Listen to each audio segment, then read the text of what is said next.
அல்லேலூயா. ஆமென். நேசம் தியாகத்துக்கு நேராய் கொண்டு வரும். ஆமென். அங்க எத்தனை ஊழியக்காரங்க வந்து சொன்னாங்களே, ஜெபம் நடத்துறவங்க, பீகார் மிஷினரிகளின் கல்லறைக்கு போயிட்டாங்க. ஏன் எப்படி நடத்தாங்க? காசுக்காக வந்தாங்க. அவங்க ஆண்டவர் மேல வச்சிருக்கிற நீங்க எதுக்கு எப்படி சபைக்கு வருவீங்க? எங்களுக்கு பயந்துகிட்டா வரீங்க, பாஸ்டர் பயந்துகிட்டா வரீங்க. அவர் மேல வச்சிருக்கிற அந்த அன்பு நம்ம மேல என்ன செய்து கொண்டிருக்கிறது? அது பற்றி எரிந்து கொண்டு இருக்கிறது. அது என்ன செய்யும்? அப்படி எரிய எரிய நம்ம தியாகம் நமக்குள்ள வரும். ரெண்டாவது, நமக்குள்ள பேடம் வரும், ஒரு பாரம் வரும். சவுலை ராஜாவாக்கிறது எனக்கு மனஸ்தாபமா இருக்கிறது என்று சவுலை கர்த்தர் தள்ளிவிட்ட உடனே சாமுவேல் இரவு முழுவதும் அழுது கொண்டிருந்தான்.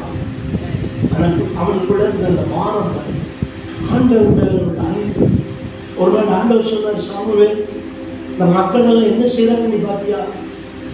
அவங்களுக்கெல்லாம் ராஜா வேணும், அவர்கள் என்னை தள்ளினார்கள். இந்த வார்த்தையை கேட்ட போது அது சாமுவேலுக்கு துக்கமாக தான் இருந்தது. ஆனாலும் சொல்றாரு, சரி நான் ஒரு ராஜாவை கொடுத்துருக்கேன். ஆனா அந்த ராஜா கர்த்தருக்கு கீழ்ப்படியாமல் போன போது சாமுவேலுடைய இருதயம் தேவனோடு இணைக்கப்பட்டிருந்ததுனாலே இரவு முழுவதும் அவன் போனா என்ன அப்படின்னு அவன் இருக்கல, இரவு முழுவதும் அழுது கொண்டே இருக்கான். யாருக்காக? அவனுடைய இருதயத்தை இப்படி வேதனைப்படுத்திட்டாரு. அதனாலதான் பவுல் சொல்றாரு, உங்களின் ஒருவன் இடறினால்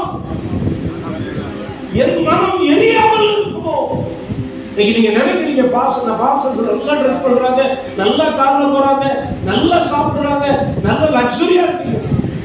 ஆனா அன்றைக்கு ஆசாரியம் மார்பதக்கத்தை நெஞ்சில சுமந்த மாதிரி ஒவ்வொரு விசுவாசியும் சுமந்துட்டு இருக்கிறாங்க.